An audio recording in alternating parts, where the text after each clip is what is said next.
எனக்கு கொடுக்கப்பட்டுள்ள தலைப்பு அல்லாஹ்வின் தூதரே அழகிய முன்மாதிரி. 1400 ஆண்டுகளுக்கு முன்னால் அன்றைய அரபுலகத்தில் அறியாமல் இருந்த காலகட்டத்தில் அந்த நீக்கிறதே தூதராக நபி ஸல்லல்லாஹு அலைஹி வஸல்லம் வருகை தந்தார்கள்.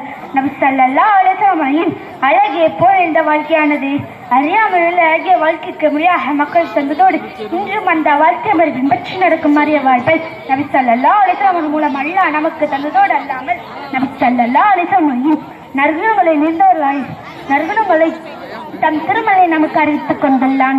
நபித்துவம் விடுவதற்கு முன்பும் சரி பின்பும் சரி நபி ஸல்லல்லாஹு அலைஹி வஸல்லம் நற்குணங்களை இருந்தவர்களாயிருந்ததோடு நமக்கு குரல் போல முன்மாதிரியாக என்கிறார்கள்.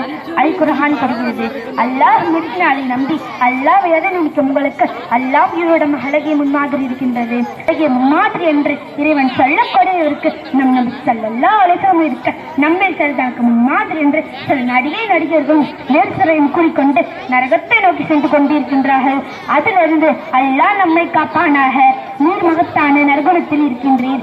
அல்லாஹ்வை நபி ஸல்லல்லாஹு அலைஹி வஸல்லம் திருமறையிலும் புகழ்ந்து கூறுகின்ற அளவிற்கு பல அழகிய நற்குணங்களை நபி ஸல்லல்லாஹு அலைஹி வஸல்லம் உலகத்துக்கெல்லாம் சிறந்த முன்மாதிரி என்று உணர்த்தி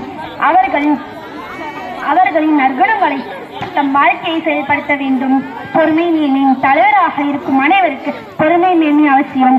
அப்போதுதான் தன்னை விட கீழ் இருக்கும் மக்களை நல்வழிப்படுத்தும்.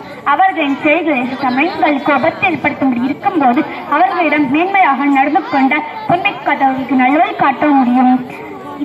அத்தகைய பெரும் நற்குணங்களை நபிகளார் பெற்றிருந்தால்தான் மிகவும் மோசமான செயல்பாடு கொண்ட அரபு மக்களை அல்லாஹ் உயிரிக்கொண்டு மேன்மையிடும் பெருமையிடும் அவர்கள் எவ்வளவு துன்பங்களும் நபி ஸல்லல்லாஹு அலைஹி வஸல்லம் தந்திருந்தாலும் அதனை எல்லாம் பொருட்படுத்தாமல் நடந்து கொண்டதால்தான் அம்மக்களை நபிகளார் அவர்களை அரவணைத்து செல்ல முடிந்தது என வல்ல ரஹ்மானே கூறுகின்றான்.